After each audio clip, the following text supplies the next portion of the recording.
The Russians, of course, were alarmed and sent up some fighter aircraft that effectively intercepted the two B-52s on the edge of the Russian air defense identification zone. The two B-52s changed course, veered off. The Russians landed. Nothing happened, fortunately. Why we chose this moment to conduct such an exercise over the Baltic is a mystery to me. It seems very stupid unless you're begging for escalation.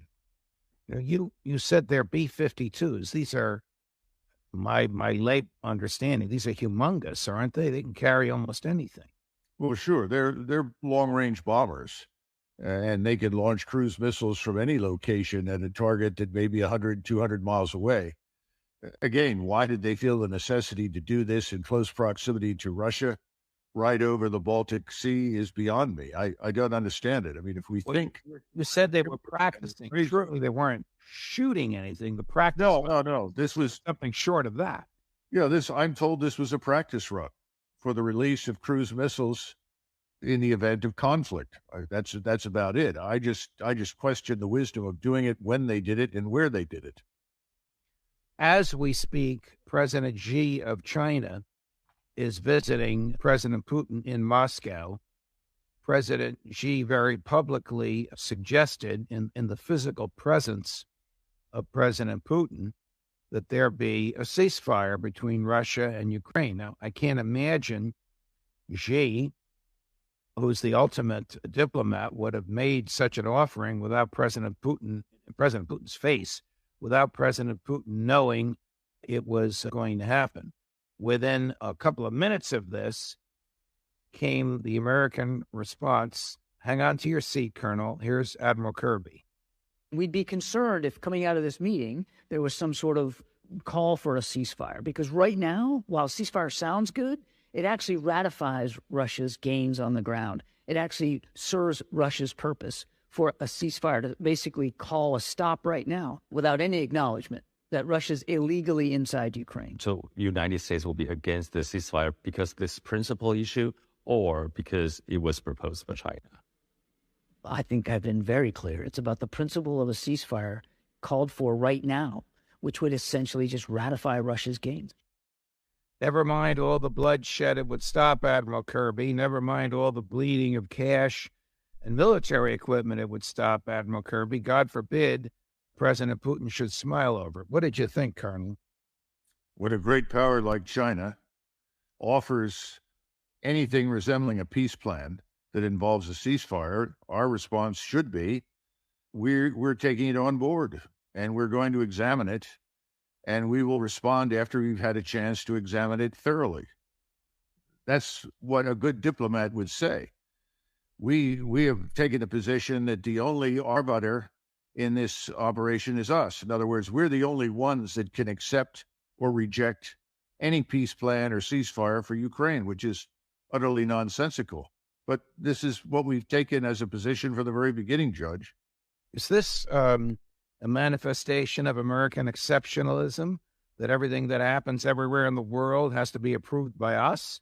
Well, that's not a tenet of American exceptionalism. That started with Madeleine Albright in her discussion with Colin Powell back in 1992, insisting that we are the indispensable nation, that nothing can happen anywhere on the planet without our participation. That was a very dumb observation because it's patently untrue. Most of what happens beyond our borders on any given day is completely irrelevant to the American people. But in this particular case, if we were interested in peace, and I think we've made it very clear that we're not, if we were, then we should have simply said, we'll examine the proposal. We'll study it and we'll respond. That costs you nothing to say that, and that's the diplomatic language that we should have used. The second part is that China is genuinely interested in bringing this war to a close. We need to get that through our heads. Everything that China is about is economic expansion, building prosperity. They want to build the One Belt, One Road that runs from the coast of China in the east on the Pacific all the way to Europe. To do that, you've got to cross through Central Asia, and from Central Asia through Russia to Ukraine, and through White Russia to Europe. They want that trade. The Europeans, by the way, would like to trade with China. Now, why do they want to go through Central Asia overland? Because right now they're heavily dependent for oil, gas, all the natural resources, minerals, food, on transport over the sea. Everything has to come out of East Africa, out of the Persian Gulf, Saudi Arabia, the Emirates, and Iran via ship through the Strait of Malacca up through the South China Sea to China's ports. That means that they are vulnerable for thousands of miles to what? It's called the United States Navy. And they don't want to be vulnerable to that anymore. They would like to avoid it. China is not a natural maritime power. I don't care how many ships they build. They know that.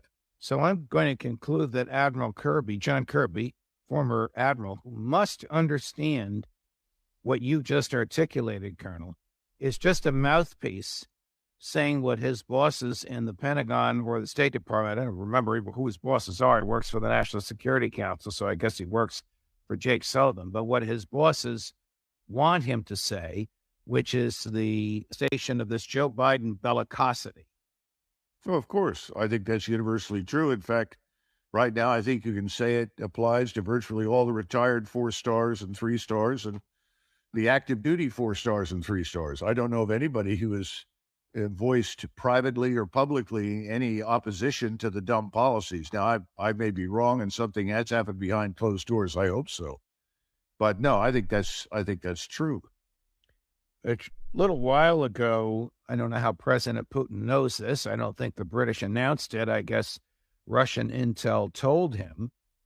He said that British plans to deliver ammunition with depleted uranium to Ukraine would trigger a Russian response. That caused the press to ask the American Air Force general, who is a spokesperson for the Defense Department, this is a very short clip, if the U.S. would be delivering ammunition with depleted uranium. Before we get into what depleted uranium is and how dangerous this is and why Putin reacted the way he did, here's the U.S. Air Force general basically saying it's not coming from us. They said that they were going to send munitions with depleted uranium. Is the U.S. sending any munitions with depleted uranium to Ukraine? Yeah, so on your latter question, not to my knowledge, we are not. What is ammunition with depleted uranium, Colonel? Well, the ammunition that the Russians are referring to is tank ammunition, 120 millimeter smooth bore tank ammunition, what we call sabot rounds. These are the rounds designed for use against enemy tanks. And what happens is that we take depleted uranium, in other words, used plutonium, if you will, and we integrate that into the alloy that forms the penetrator on the ammunition. In other words, this long prong which penetrates the enemy's armor has depleted uranium in it. It has an incendiary effect, which means that it causes anything inside the turret to essentially catch fire. So it not only increases the penetration capability, but has the incendiary effect. Now, we use that on all the 120 millimeter smoothbore tank rounds that we built for the M1 series tanks. I use those in the Gulf War. They are ferocious. It sounds like a freight train headed down the track at 100 miles an hour when it leaves the barrel. It flies at more than a mile per second, and it effectively destroys anything that it touches. Now, the argument has been since the Gulf War, does this depleted uranium cause damage to the population after the war is over? In other words, if you go into the damaged equipment or you encounter remnants of this ammunition anywhere, are you in danger of contracting cancer? I've heard arguments on both sides saying studies were performed that said no, other studies that say no, it's unclear, and then 1 or 2 out there that insist it's dangerous. But it is not a nuclear weapon. And people need to understand that. It has no nuclear capability, if you will. It's just a vastly improved penetrator that has the ability to be incendiary once it strikes the target. I guess it sounds nuclear-like because of the phrase depleted uranium. And when I just saw this about 10 minutes before you and I came on, I thought, I wonder if President Putin is so upset. Why is he so upset if this is ammunition with which he's familiar. Do the Russians have similar ammunition to put in their tanks? Not that I'm aware. No, we're the ones that developed it. It's very good. It's very effective. I can attest to that personally. And as far as I can tell, no one has contracted cancer from being near it, around it, or having used it. And I certainly loaded rounds and spent a great deal of time around it. And I was also on the battlefield where we fought after the war and saw evidence for the damage it inflicted. I don't know what President Putin's information is. And the Russians are pretty sober-minded. And normally, I think if they knew what they were dealing with, they would not make these comments suggesting that this had, quote unquote, nuclear implications. But perhaps they've decided that this has some propaganda value that harms us in the public eye. I have no idea. If the British send this to Ukraine, does the Ukraine military have the tanks from which to propel this, or do they need different equipment? Or do they need Americans there, again, to show them how to use it? Well, the smoothbore cannon, the 120 millimeter, is a Rheinmetall product. It's a German gun. The British use it. We use it. We and the British have both manufactured it under license. So it could conceivably be fired from a Leopard tank. It could be fired from a Challenger. And if someday tanks arrive from the United States, it could obviously be fired through a 120 millimeter smoothbore cannon on an American tank.